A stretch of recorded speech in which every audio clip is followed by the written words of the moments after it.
What's up guys? Today's video is going to be all about 4K and more specifically 4K at 60 frames per second.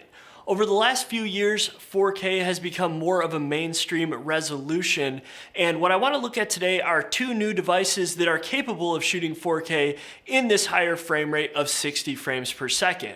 This has been a frame rate and resolution combination that has been reserved for really only the highest end DSLRs and cinema cameras. It's really going to be cool to see what people do with this as it becomes more available. Let's see how they stack up.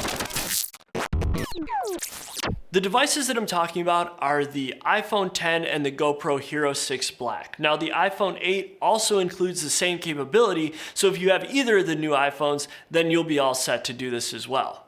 To make this comparison, I put together a rig to shoot the iPhone and the GoPro side by side.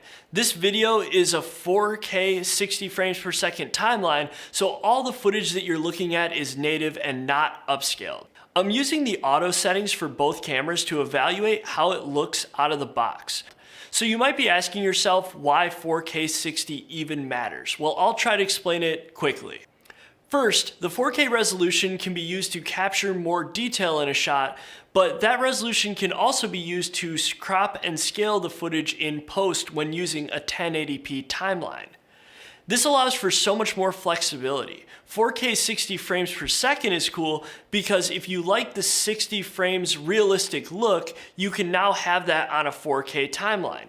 You can also drop it onto your 1080p 60 frames per second timeline and create the artificial crops and camera movement in post-production. 4K 60 frames is also a great combination for maximum sharpness and detail in an image. You can also convert it to a lower frame rate to get smooth, natural looking slow motion. Now this isn't the 120 frames per second slow motion, but it's still pretty significant. Breaking down the footage is somewhat subjective, but in my opinion, the GoPro and the iPhone produce pretty good quality for the frame rate and price. I think the GoPro footage is a bit better and more natural looking in the outdoor shots. I like the white balance and how it renders the colors. The iPhone is not far behind, but I think the optical image stabilization creates a little bit of distortion in the footage. Let me know what you guys think. When it comes to the indoor footage, I think the margin becomes wider. To me, the iPhone looks quite a bit better. It seems to set the white balance and ISO more effectively than the GoPro does. There's a lot of noise in the GoPro footage, and if you are shooting video indoors, I think the iPhone is just a better choice.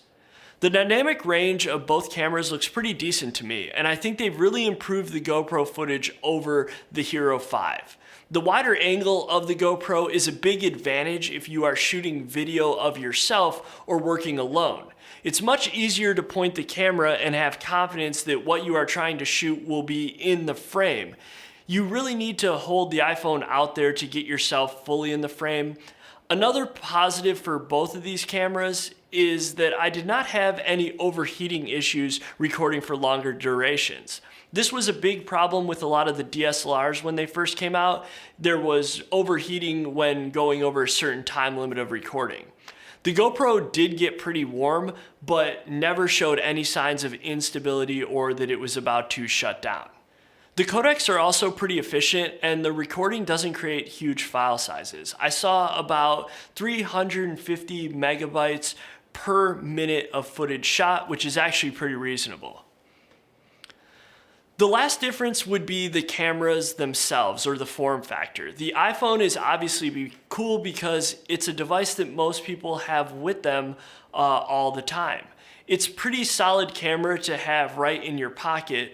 But the GoPro is nice because it has better built-in waterproofing and a much more rugged build. I mean, it's made as an action camera, so depending on your usage, that can be something that's really important to consider when making a choice.